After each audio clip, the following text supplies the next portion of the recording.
Je vous propose de nous arrêter aujourd'hui sur le texte d'évangile du jour. Il est très court, mais il nous mènera d'un étonnement à un autre. Et avant de le lire, je vous invite à la prière.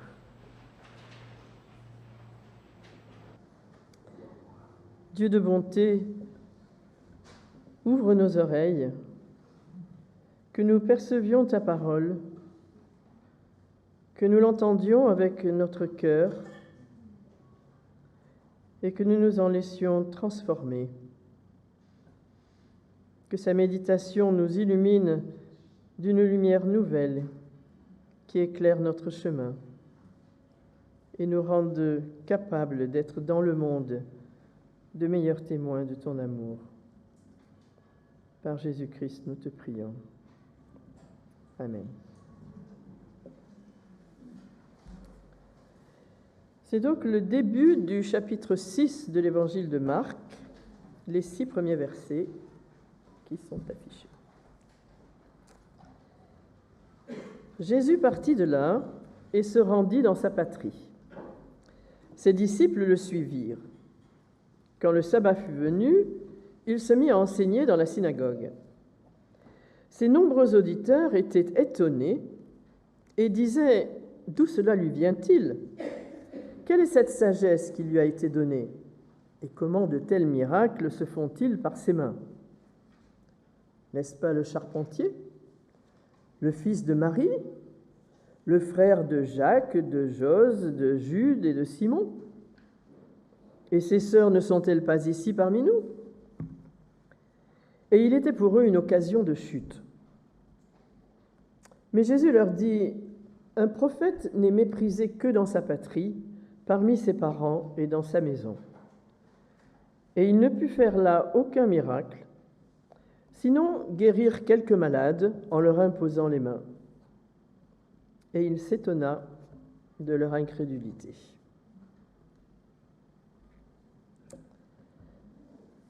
Alors cet épisode de la mission de Jésus se trouve dans les 3 évangiles, dits synoptiques, Matthieu, Marc et Luc.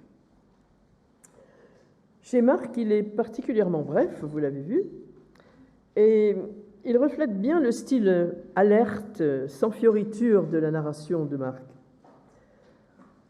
Dans les 5 premiers chapitres, sont les débuts du ministère de Jésus, qui se passe essentiellement autour de Capharnaüm, près de la mer de Galilée.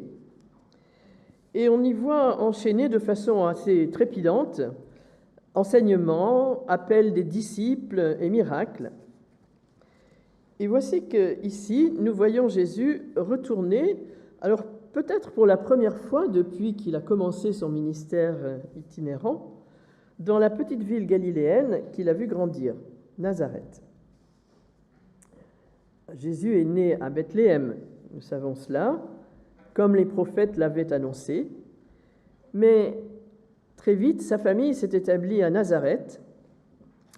Là encore, selon le plan annoncé, nous lisons dans l'évangile de Matthieu qu'ils vinrent demeurer dans une ville appelée Nazareth afin que s'accomplisse ce qui avait été annoncé par les prophètes, il sera appelé Nazaréen. Donc Jésus a passé son enfance à Nazareth, puis il y a appris le métier de charpentier de son père. Et c'est comme tel que les habitants du lieu le connaissent, comme un fils du pays et un artisan ordinaire, même si la rumeur de ses faits et gestes plutôt hors du commun dans la région depuis quelque temps a bien dû leur parvenir.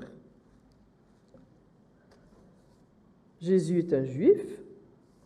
Sa présence à la synagogue le jour du sabbat n'a donc rien d'exceptionnel, ni le fait d'ailleurs qu'on lui donne la parole, car c'était une belle coutume, fréquemment rapportée dans la Bible, qui consistait à donner la parole pour la lecture du jour à un étranger de passage.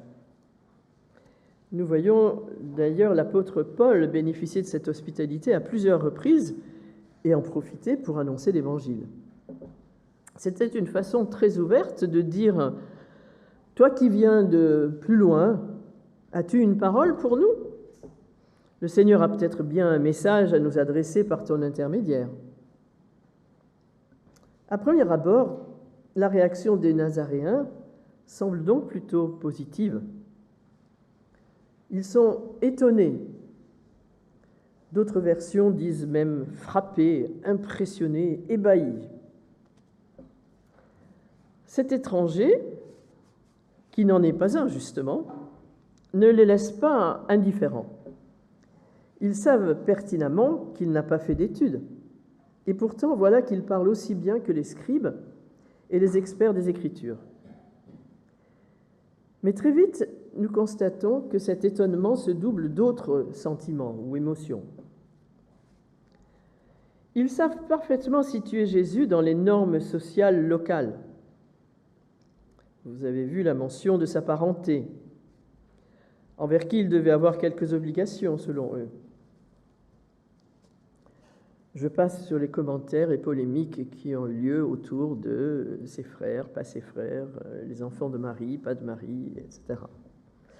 Mais en tout cas, il était repéré par sa famille et puis par son métier. Et donc, selon ces normes locales, c'est un homme ordinaire comme eux, et il ne devrait pas les dominer de sa science biblique. Peut-être d'ailleurs est-il trop ordinaire, justement. S'il veut être écouté comme un prophète, il devrait avoir l'allure d'un prophète. Et ce n'est pas le cas. Il a juste sa bande de disciples qui le suivent et qui pourraient éventuellement le désigner comme un gourou. Par ailleurs, ils lui ont donc offert la tribune selon la coutume, mais il pourrait au moins ne pas s'écarter du rituel classique et ne pas vouloir dépasser ou remplacer l'enseignement qu'ils ont toujours entendu dans leur synagogue. Serait-ce peut-être aussi de la jalousie qui s'exprime là? Lui a beaucoup bougé, il a élargi son horizon, il a rencontré des personnes très diverses. Eux, par contre, sont restés, tels que toujours, enracinés dans leur terroir, mais aussi dans les conventions et les traditions qu'ils ne sont pas prêts à laisser bousculer. Ils ne sont pas comme les disciples, prêts à suivre Jésus sur les chemins de Galilée. Alors il faut dire que Marc est très lapidaire dans son récit, et d'une certaine façon, il nous manque quelques détails. La façon dont Luc, lui, nous livre la scène fournit quelques éléments peut-être éclairants. Nous voyons que les paroles de Jésus avaient effectivement de quoi piquer au vif ses concitoyens et frôlaient même la provocation. Si je résume, il leur aurait d'abord dit qu'il était le serviteur, à partir de la lecture du jour, l'envoyé de Dieu, annoncé par le prophète Ésaïe. En fait, le Messie. Puis il aurait dénoncé le manque de foi des Juifs en se référant à divers épisodes de l'Ancien Testament, ce manque de foi étant à nouveau vérifié chez eux. Donc oui, dans l'évangile de Luc, ils ont de quoi se sentir agressés, et d'ailleurs, Jésus échappe de justesse à leur accès de colère et de violence. Mais revenons au récit de Marc. Après tout, chaque évangéliste a son propre projet rédactionnel, on pourrait dire, et visiblement la forme très ramassée de la scène ici doit accrocher notre attention sur ce qui est dit et non pas inviter à boucher les blancs de la narration. Les paroles de Jésus, de toute évidence, ont mis ses auditeurs mal à l'aise, au point où, nous dit-on, ils en étaient non seulement étonnés, mais choqués. D'autres versions disent qu'il était une occasion de chute, de scandale. Une version dit même ils en étaient empêchés de croire. Mais au fait, croire en quoi?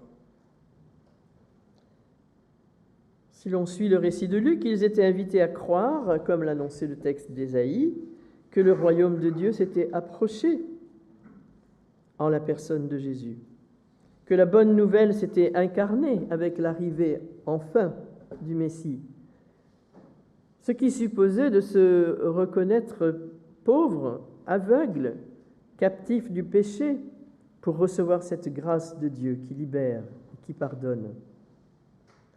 Mais eux qui avaient vécu avec lui pendant les quelques 30 premières années de sa vie n'arrivaient pas à voir en Jésus le Messie, le Fils de Dieu.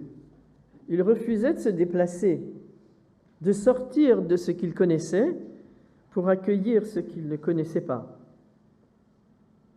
La foi ne s'impose pas, elle se reçoit. Mais pour ce faire, il faut une attitude d'ouverture, un esprit et un cœur qui aient su se laisser travailler par l'Esprit du Seigneur pour être prêts à recevoir. Ici, l'obstacle est trop grand pour eux. Ils croyaient tout connaître de ce Jésus et sans doute aussi tout connaître de leur religion et de Dieu. Et du coup, ils n'en attendaient rien de nouveau. Leur étonnement initial n'a pas porté de fruits. Ce qui est surprenant, c'est la façon dont Jésus réagit. D'abord en citant ce qui ressemble à un proverbe et qui semble exprimer une sorte de fatalisme défaitiste. Lorsqu'il dit au verset 4, « Un prophète n'est méprisé que dans sa patrie, parmi ses parents et dans sa maison. » Ces paroles sont rapportées par Matthieu et Luc aussi, d'ailleurs. Ça nous rappelle, bien sûr, aussi le sort souvent réservé aux prophètes de l'Ancienne Alliance, que Dieu envoyait parler en son nom, tout en les prévenant. Par exemple, à Ézéchiel, « Même s'ils ne t'écoutent pas, car ils sont rebelles, va, dis-leur. » Oui, les prophètes n'étaient pas toujours écoutés. Mais Jésus ne va pas insister ici auprès de ce public fermé. Par compassion, nous voyons qu'il guérit quelques malades qui, eux, probablement, faisaient confiance à ce pouvoir de guérison qui avait fait sa réputation déjà en Galilée.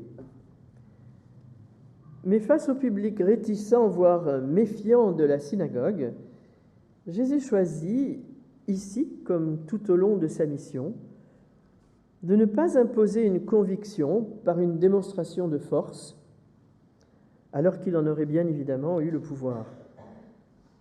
Il veut une adhésion du cœur qui soit volontaire, qui manifeste une soif de vérité et une confiance authentique en celui qui apporte la lumière et le pardon. En fait, il sait bien que ce rejet ne le vise pas seulement lui en tant que personne. Ce que ses concitoyens rejettent à travers lui, c'est Dieu lui-même dont il est le messager, et qui a des choses nouvelles et peut-être dérangeantes à leur dire. Ensuite, en miroir de l'étonnement initial de l'auditoire, Marc, qui là est le seul à le faire, signale maintenant l'étonnement de Jésus. Vous avez entendu le dernier verset du passage, et il s'étonna de leur incrédulité. C'est sans doute précisément leur défiance du Dieu que pourtant ils étaient censés connaître et qu'ils prétendaient servir qui provoque cet étonnement de Jésus.